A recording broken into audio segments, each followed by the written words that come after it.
Hello friends, कैसे हैं आप लोग। सबको मेरा जय भीम। नमो बुद्धा। बुद्ध और उनका धम्म में आज का टॉपिक है राजवैद्य जीवक की धम्म दीक्षा। नंबर 1। जीवक राजगृह की एक वेश्या सालवती का पुत्र था। नंबर 2। जन्म के तुरंत बाद अवैध संतान होने के कारण उसे एक टोकरी में रखकर कूड़े की एक ढेरी पर फेंक दिया गया था। नंबर 3। बहुत बड़ी संख्या में लोग कूड़े के ढेर के पास खड़े होकर बच्चे को देख रहे थे। राजकुमार अभय का उधर से गुजरना हुआ। उसके पूछने पर लोगों से बताया यह जीवित है। नंबर 4। इसी कारण से उसका नाम जीवक पड़ा। अभय ने उसे गोद ले लिया और पालन पोषण किया। नंबर 5। जब जीवक बड़ा हुआ तो उसे पता लगा कि किस प्रकार उसको बचाया गया था। उसकी तीव्र अभिलाषा हुई कि वह दूसरों का जीवन बचाने के लिए स्वयं को समर्थ बनाए। नंबर 6। इसलिए वह अभय को बिना बताए ही तक्षशिला विश्वविद्यालय चला गया और वहां उसने 7 वर्ष तक चिकित्सा शास्त्र का अध्ययन किया। नंबर 7। राजगृह लौटकर उसने वैद्य के रूप में चिकित्सा करनी आरंभ की और बहुत कम ही समय में अपने पेशे में नाम और प्रसिद्धि प्राप्त कर ली। नंबर 8। उसने सर्वप्रथम साकेत के एक सेठ की पत्नी का इलाज किया। उसको रोग मुक्त करने पर उसे 16,000 कासा पर एक दास, एक दासी और घोड़े सहित एक गाड़ी मिली। नंबर 9। उसकी प्रसिद्धि जानने पर अभय ने उसे अपने ही भवन में आवास दिया। नंबर 10। राजगृह में ही उसने राजा बिम्बिसार का भयानक भगंदर रोग ठीक किया। कहा जाता है कि इससे प्रसन्न होकर राजा बिम्बिसार की 500 रानियों के आभूषण पुरस्कार के रूप में प्राप्त हुए। नंबर 11। जीवक की अन्य उल्लेख करने लायक चिकित्सों में उसकी एक वह शल्य चिकित्सा भी थी जो जीवक ने राजगृह के एक सेठ की खोपड़ी पर की थी और दूसरी बनारस के उस श्रेष्ठी पुत्र की जो आंतड़ियों के भयानक रोग से पीड़ित था। नंबर 12। जीवक को राजा तथा उसकी रानियों का राजवैद्य नियुक्त किया गया। नंबर 13। लेकिन जीवक की तथागत के प्रति बहुत आसक्ति एवं श्रद्धा थी।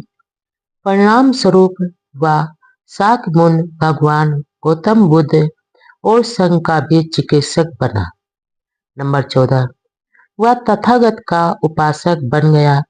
भगवान बुद्ध ने उसे भिक्षु नहीं बनाया क्योंकि वह चाहते थे कि वह स्वतंत्र रहकर चिकित्सा द्वारा रोगियों और आहतों की सेवा करता रहे। नंबर 15। जब महाराजा बिम्बिसार की मृत्यु हो गई तो जीवक उसके पुत्र अजातशत्रु का भी चिकित्सक बना रहा और पितृ हत्या का अपराध करने वाले अजातशत्रु को तथागत बुद्ध के पास लाने में भी मुख्य भूमिका जीवक की ही थी। कुरुराज के रठपाल की प्रवज्जा। नंबर 1। एक बार जब भिक्षु संघ सहित भगवान बुद्ध देश में चारिका कर रहे थे तो वह कुरु जनपद के ही थुल कोठित नाम के एक निगम में ठहरे। नंबर 2, जब कुरु वासियों को उनके आने का पता चला तो वे श्रद्धा व सम्मान अर्पित करने के लिए भगवान बुद्ध के पास पहुंचे। नंबर 3, जब वे आकर बैठ गए तब तथागत ने उन्हें धम्मोपदेश दिया। भगवान से उपदेश श्रवण कर चुकने पर थूल कोठित के ब्राह्मण गृहपतियों ने उनके प्रति आभार प्रकट किया। वे उठे और श्रद्धापूर्वक नमस्कार करके विदा हुए। नंबर 4, उन ब्राह्मण गृहपतियों के बीच रटपाल नाम का एक तरुण भी बैठा था, जो उस जगह के एक अग्रणी परिवार का वंशज था। उसके मन में आया, जहां तक मैं समझ सका हूँ, जिस सिद्धांत का भगवान बुद्ध ने उपदेश दिया है वह उस व्यक्ति के लिए सरल नहीं है जो गृहस्थी में रहते हुए जीवन की पूर्णता, पवित्रता और श्रेष्ठता में व्यतीत करना चाहता है। नंबर 5, यह कैसा रहेगा यदि मैं बाल दाढ़ी मुड़वा कर काश वस्त्र धारण करके और घर से बेघर होकर एक यात्री के रूप में चल दूं। नंबर 6, जब ब्राह्मण गृहपति अभी बहुत दूर नहीं भी गए होंगे तब रटपाल ने भगवान बुद्ध के पास पहुंचकर उनका अभिवादन करने के बाद उन्हें अपना विचार बताया और प्रार्थना की कि भगवान बुद्ध उसे अपने भिक्षु संघ के लिए प्रवज्जा और उपसंपदा प्रदान करें। नंबर 7, तथागत ने पूछा, रटपाल, इसके लिए क्या तुम्हें अपने माता पिता की अनुमति है? नंबर 8, भगवान, नहीं। नंबर 9, मैं उन्हें प्रवज्जित नहीं करता जिन्हें माता पिता से अनुमति प्राप्त नहीं होती। नंबर 10, तब तरुण बोला, मैं अनुमति प्राप्त करने का प्रयास करूंगा। वह उठा और अत्यंत आदरपूर्वक भगवान बुद्ध से विदा लेकर अपने माता पिता के पास पहुंचा और अपने विचार प्रकट किए तथा भिक्षु बनने के लिए उनकी अनुमति मांगी। नंबर 11, माता पिता ने इस प्रकार उत्तर दिया, प्रिय रटपाल, तू हमारा इकलौता पुत्र है, हमें अत्यंत प्रिय है। तू वैभव में रहा है और वैभव में पला है। तुझे दुख का कुछ अनुभव नहीं है। जा जा कर खा पी, मौज मस्ती कर और प्रसन्नता पूर्वक पुण्य कर्म कर। हम तुझे प्रवज्जित होने की स्वीकृति नहीं दे सकते। नंबर 12, तुम नहीं रहोगे तो हमारा जीवन दुर्भर व एकांकी हो जाएगा और हमारे जीवन में कुछ भी आनंद नहीं रहेगा। हम तुम्हें जीते जी घर से बेघर हो भिक्षु बनने की स्वीकृति क्यों दे? नंबर 13, रटपाल ने दूसरी और तीसरी बार भी अपनी प्रार्थना दोहराई।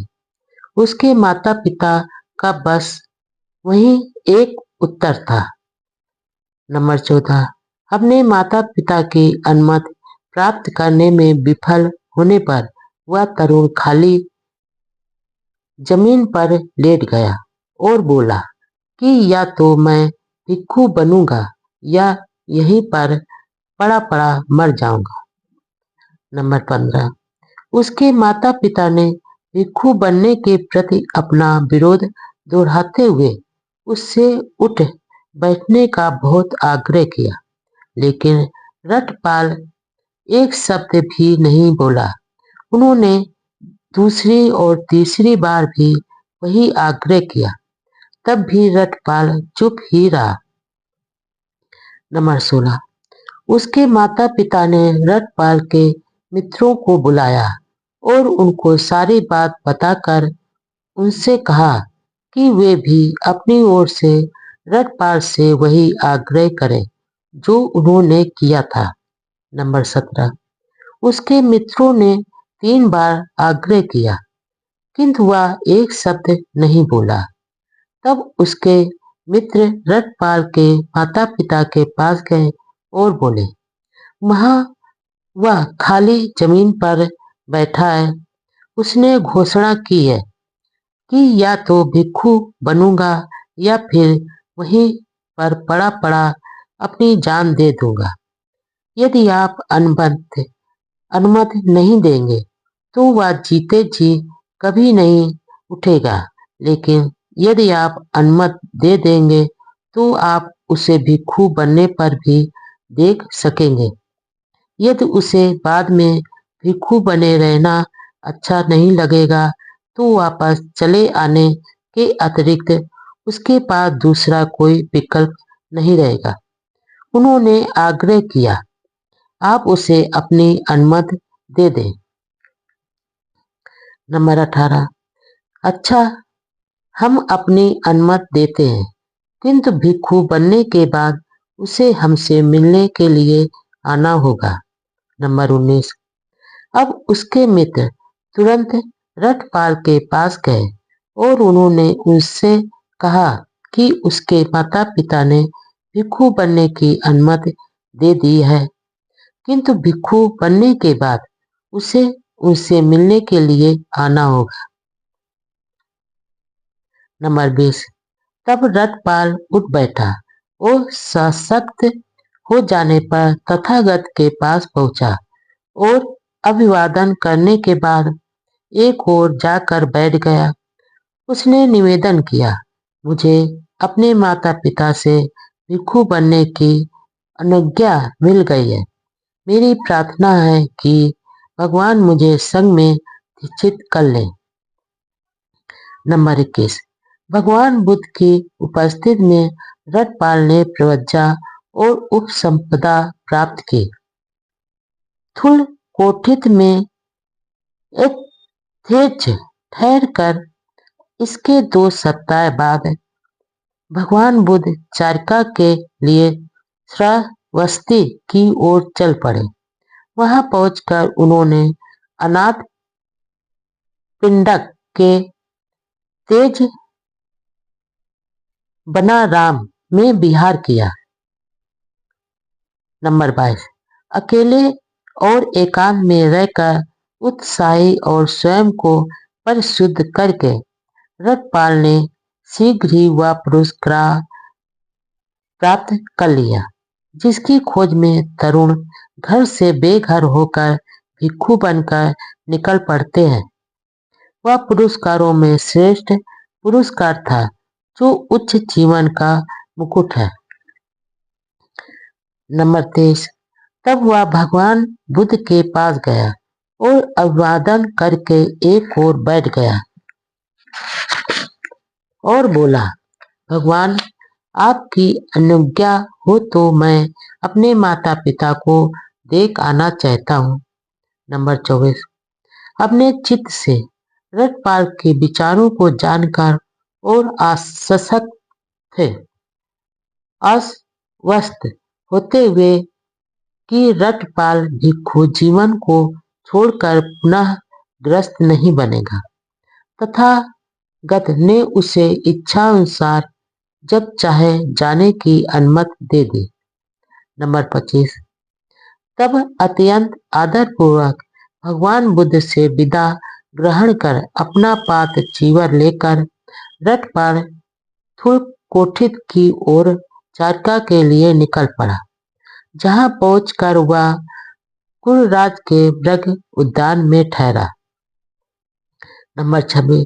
दूसरे दिन प्रातःकाल पात्र व चीवर लेकर वह भिक्षाटन के लिए नगर में गया और वहां बिना भेदभाव के प्रत्येक घर के सामने से गुजरता हुआ रटपाल अपने ही पिता के घर के द्वार पर आ पहुंचा। नंबर 27। अंदर बड़े कक्ष के बीच दरवाजे में उसका पिता कंघी से अपने बाल संवार रहा था। रखपाल को दूर से आता देखकर वह बोला, ऐसे ही सिर मुंडे परिवाचकों ने मेरे इकलौते प्रिय पुत्र को घर से बेघर बना दिया। नंबर 28। इस प्रकार अपने ही पिता के घर से रखपाल को कुछ भी नहीं मिला, एक इनकार तक नहीं, मिली तो बस गालियां। नंबर 29। ठीक उसी समय घर की एक दासी पिछले दिन के बासी चावल फेंकने ही वाली थी। रखपाल ने उससे कहा, बहन, यदि इसे फेंकने ही जा रही हो तो इसे मेरे पात्र में ही डाल दो। नंबर 30। जिस समय दासी उसके पात्र में बासी चावल डाल रहे थे, उसने रखपाल के हाथ पांव और आवाज पहचान ली और सीधे अपनी मालकिन के पास जाकर जोर से बोली, मालकिन, जानती हैं छोटे मालिक लौट आए हैं। नंबर 31। माँ बोली, यदि तेरा कहना सत्य है तो तू दास्ता के बंधन से इसी क्षण मुक्त हुई। फिर वह दौड़ी दौड़ी अपने पति के पास गई और बोली, उसने सुना है कि उसका पुत्र लौट आया है। नंबर 32। झाड़ी के नीचे बैठा रखपाल वही बासी चावल खा रहा था। उसी समय पिता वहां पहुंचा और बोला, प्रिय पुत्र, क्या यह हो सकता है कि तुम ही बैठे या बासी भात खा रहे हो? क्या तुम्हें अपने घर नहीं आना चाहिए था? नंबर 33। रखपाल ने उत्तर दिया, गृहपति, अब हम बेघरों का कैसा घर, हम तो घर छोड़कर बेघर हो चुके हैं। हाँ, मैं आपके घर आया था, जहाँ मुझे कुछ नहीं मिला, इनकार तक नहीं, केवल गालियां ही मिली। नंबर 34। पुत्र, आओ घर में चलें। नहीं गृहपति, मैंने आज भोजन कर लिया है, रखपाल बोला। नंबर 35। अच्छा तो पुत्र, कल का भोजन ग्रहण करने का वचन दो। नंबर 36। भिक्खु रखपाल ने मौन रहकर स्वीकार किया। नंबर 37। तब पिता घर के भीतर गया। उसने आज्ञा दी कि सोने और धन का ढेर लगाकर उसे चटाई से ढक दिया जाए। उसके बाद उसने अपनी पुत्र वधू रखपाल की पूर्व पत्नी से कहा कि वह अपने को बहुत अच्छी प्रकार ऐसे श्रृंगार से अलंकृत करे जिसे देखकर उसका पति उससे प्रसन्न होता था। नंबर 38। रात बीतने पर घर में अच्छे से अच्छा भोजन तैयार करने का आदेश दिया गया। भोजन तैयार होने पर रखपाल को सूचित किया गया। पूर्वाह्न में रखपाल पात्र और चीवट धारण किए हुए आया और बिछाए गए आसन पर बैठ गया। नंबर 39। तब उस सोने के ढेर पर से चटाई हटाने का आदेश देकर रखपाल के पिता ने कहा, यह तुम्हारा मात्र धन है, वह तुम्हारा पितृ धन है और वह तुम्हारे दादा के समय से चला आया धन है। तुम्हारे पास इतनी संपत्ति है जिसका तुम स्वयं भाग कर सकते हो और बहुत पुण्य कार्य भी कर सकते हो। नंबर 40। मेरे पुत्र, आ अपनी समरचर्या को त्याग दे, गृहस्थ के साधारण जीवन को पुनः अंगीकार कर ले और आनंद पूर्वक रहते हुए पुण्य लाभ भी कर। नंबर 41। रखपाल ने उत्तर दिया, गृहपति, यदि मेरा कहना मानो तो सोने के इस सारे ढेर को गाड़ी में लदवा कर बीच गंगा में डुबो दो। यह किस लिए? क्योंकि इससे तुम्हें केवल दुख, दौड़, मनस्त क्लेश, मन और शरीर की पीड़ा और कष्ट ही होने वाला है। नंबर 42। उसके पांव पकड़कर रटपाल के अन्य पत्नियां पूछने लगी कि आखिर वे देवी अप्सराएं कैसी हैं जिनके लिए वह यह ब्रह्मचर्य वास कर रहा है। नंबर 43। रटपाल ने उत्तर दिया, बहनों, किन्हीं भी अप्सराओं के लिए नहीं। नंबर 44। अपने लिए बहनों का संबोधन सुनकर सभी देवियां मूर्छित होकर जमीन पर गिर पड़ी। नंबर 45। रटपाल ने पिता से कहा, गृहपति, यदि भोजन देना है तो दो, पर कष्ट मत दो। नंबर 46। मेरे पुत्र, भोजन तैयार है, खाना आरंभ करो, कहकर पिता ने रटपाल को पेट भर उत्तम भोजन कराया। नंबर 47। भोजन कर चुकने के बाद रटपाल कुरुराज के मृग उद्यान में चला गया। वहां पहुंचकर वह मध्याह्न की कड़ी धूप के समय एक वृक्ष की छाया के नीचे बैठ गया। नंबर 48। अब राजा ने अपने माली को आज्ञा दे रखी थी कि उसके बाग को देखने आने से पहले वह बाग को ठीक ठाक करके रखे। वह आज्ञाकारी माली जब अपना काम कर रहा था तो उसने रटपाल को दोपहर की गर्मी में ही एक वृक्ष के नीचे बैठा देखा। उसने राजा को सूचना दी कि बाग तो सब तरह ठीक ठाक है, लेकिन एक वृक्ष के नीचे वह रटपाल विराजमान है जिनके बारे में महाराज ने सुना है। नंबर 49। आज उद्यान यात्रा रहने दो। आज मैं उन श्रमण के दर्शन करूंगा जितना भी पथे आवश्यक था उस सब की तैयारी की आज्ञा दे।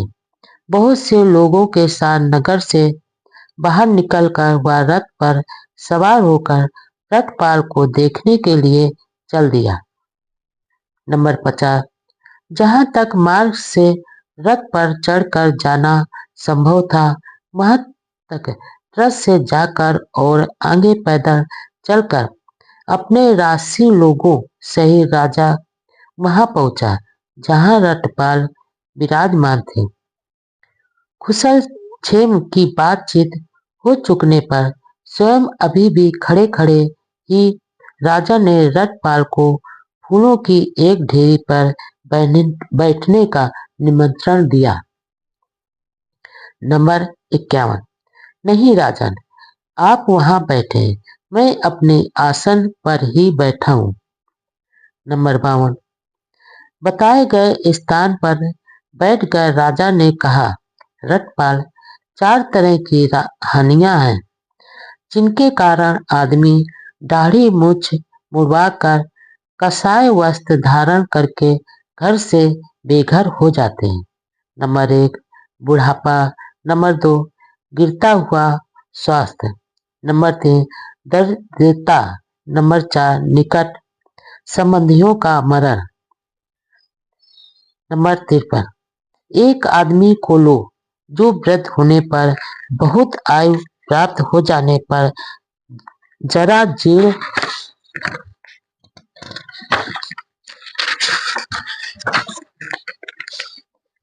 हो जाने पर, अंतिम समय के नजदीक पहुंचने पर अपनी स्थिति को समझता है और फिर से धन कमाने में या जो कुछ उसके पास है उससे ठीक प्रकार गुजारा करने में परेशानी अनुभव करता है।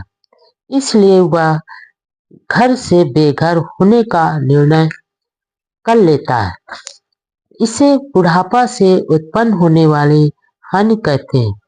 लेकिन तुम्हारी तो अभी चढ़ती जवानी है, काले काले केस हैं जिन्हें सफेदी छू भी नहीं गई, सुंदर तरुणें हैं तुम्हें तो बुढ़ापे से उत्पन्न होने वाले किसी हानि का खतरा भी नहीं।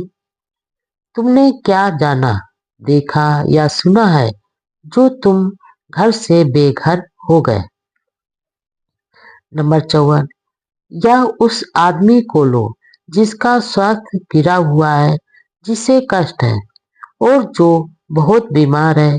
वह अपनी स्थिति को समझता है और नया धन कमाने में या जो कुछ उसके पास है उसे ठीक प्रकार गुजारा करने में कष्ट अनुभव करता है। इसलिए वह घर से बेघर होने का निर्णय कर लेता है। इसे गिरते हुए स्वास्थ्य से उत्पन्न होने वाले हानि कहते हैं। लेकिन तुम ना तो बीमार ही हो और ना तुम्हें कोई कष्ट ही है। अमोद प्रमोद में संरक्षित तुम्हारी पाचन शक्ति भी अच्छी है। तुम्हें गिरते हुए स्वास्थ्य से उत्पन्न होने वाले किसी हानि से कोई खतरा नहीं है। तुमने क्या जाना, देखा या सुना है जो तुम घर से बेघर हो गए हो? नंबर 55। या उस आदमी को लो जो बहुत धनी है, जिसके पास बहुत संपत्ति रही है और धीरे धीरे उसे खोने पर अपनी स्थिति को समझता है और नया धन कमाने में या जो कुछ उसके पास है उससे ठीक प्रकार गुजारा करने में कष्ट अनुभव करता है। इसलिए वह घर से बेघर होने का निर्णय लेता है। इसे दरिद्रता से उत्पन्न होने वाले हानि कहते हैं। लेकिन तुम सम्मानित रटपाल थुल कोठित के एक अत्यधिक समृद्ध परिवार के पुत्र हो। तुम्हारी संपत्ति की कोई हानि नहीं हुई है। तुमने क्या जाना, देखा या सुना जो तुम घर से बेघर हो गए हो? नंबर 56। और ये अच्छे रटपाल सगे संबंधियों से बिछड़ जाना क्या है? जैसे किसी के अनेक मित्र और परिचित हो, सगे संबंधी हो, किंतु धीरे धीरे वे नातेदार कम होने लगे। तब वह इस प्रकार विचार करता है, पहले मेरे अनेक मित्र और परिचित थे, सगे संबंधी थे, किंतु धीरे धीरे उनकी संख्या कम हो गई, तो मेरे लिए धन कमा पाना आसान नहीं है। यदि इसलिए इस प्रकार संबंधियों की हानि हो जाने पर वह बाल और दाढ़ी मुड़वाकर कसाय वस्त्र धारण करके घर छोड़कर बेघर हो जाता है। इसे संबंधियों के मरण से उत्पन्न होने वाली हानि कहते हैं। लेकिन तुम्हारे तो मित्रों और सगे संबंधियों की कमी नहीं। तुम्हें तो सगे संबंधियों के मरण से उत्पन्न होने वाले कोई हानि भी नहीं हुई। तुमने क्या जाना, देखा या सुना कि तुम घर से बेघर हो गए? नंबर 57। राजन, मैं घर से बेघर इसलिए हो गया कि मैंने भगवान बुद्ध से वे 4 सत्य बातें जाने, देखे और सुने, जिन्हें सर्वज्ञानी और सर्वद्रष्टा सम्यक संबुद्ध भगवान ने प्रतिपादित किया। नंबर का संसार अनित्य है, निरंतर परिवर्तनशील है। नंबर का संसार का कोई रक्षक या संरक्षक नहीं है। नंबर का हमारा कुछ भी नहीं है, हमें सभी कुछ पीछे छोड़ जाना है। नंबर का तृष्णा के भसीभूत होने से संसार दुखी है। नंबर 58। यह अद्भुत है, यह विषमकारी है। राजा ने कहा, इस विषय में तथागत का कथन कितना सत्य है।